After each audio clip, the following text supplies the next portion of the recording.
for Trump. You can be against Trump, and you can still see that this is a miscarriage of justice, that a man is denied a key witness when he's accused of having something to do with WikiLeaks, some sort of back channel that at one point he said he had a back channel to WikiLeaks. Okay, well, if the president of WikiLeaks or CEO Julian Assange is in custody, awaiting extradition, perhaps in Great Britain, well, and he couldn't come and testify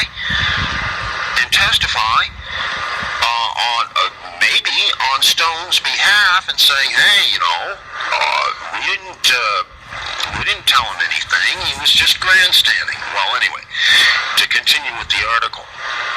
On Tuesday, Trump sent tweets that suggested everyone involved in prosecuting the case could be sued. Okay.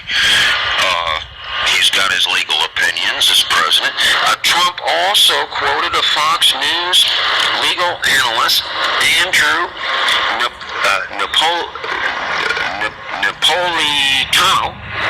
Napolitano, who opined Thursday morning on, quote, Fox and Friends, unquote, that Berman Jackson, that's the judge, should approve Stone's recent request for a new trial. All four of the prosecutors who handled the trial withdrew from the case last week after Attorney General William Barr publicly overruled their recommendation that Stone serve 7 to 9 years in prison. And we want to stop right there. And this is for what? Supposedly lying to Congress? 7 to 9 years in prison? And, we had situations there where for 3 hours the FBI interviewed candidate Hillary Clinton, Democratic candidate Hillary Clinton, in terms of her handling of the email, the classified information with her private server, and she appeared before Congress and took an oath to tell the truth. But it took her a long time sitting down, with the FBI and Congress in something like 3 hours to be able to tell the truth. Okay, so now was she, and during the campaign, candidate Donald Trump said, lock her up, crooked Hillary. Okay, he's still saying that. All right, but should she have been found to not tell the truth under oath to Congress? Do you think that perhaps she'd be sentenced to 7 to 9 years in federal prison? We don't think so. But anyway, we'll continue with the article in the Atlanta Journal by way of the Washington Post and New York Times. The suggestion of a more lenient sentence that came after Trump complained about the initial recommendation raised questions over whether the White House was meddling in prosecutions and eroding the independence of the Justice Department. We'll stop right there. Meddling, that's an opinion. Eroding the independence. The Justice Department is part of the executive branch, headed by the Attorney General, and who serves at the pleasure on the cabinet of the current elected president, Donald Trump. It is not independent, and it is overseen by the U.S. Senate and their particular judicial committee, for instance.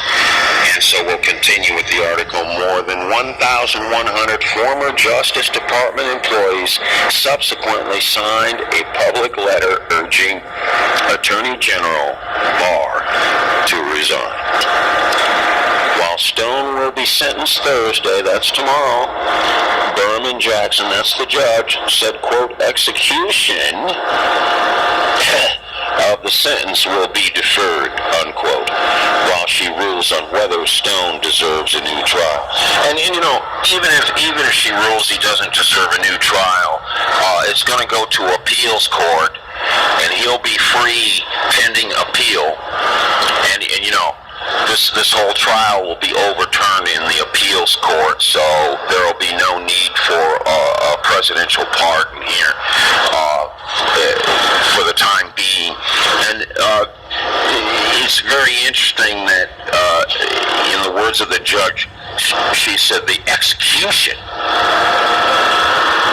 will be deferred. Yeah. So what are you going to do?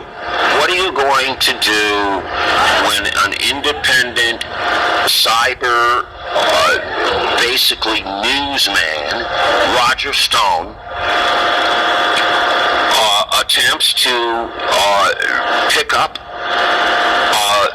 the leaked emails from whatever source he can get them, and basically protect his sources?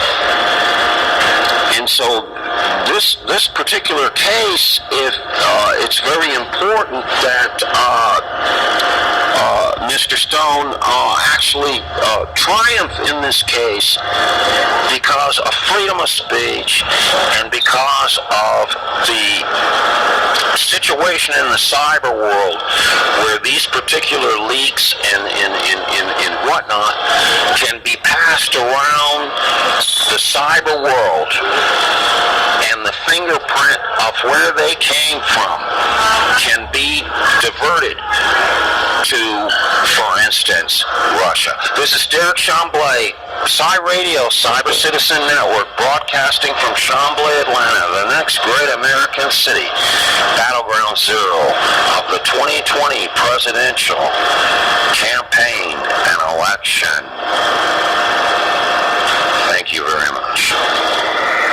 CYRADYO, Cyber Citizen Network. This is Derekh Chamblee, broadcasting from Chamblee, Atlanta. Battleground Zero, the epicenter of the 2020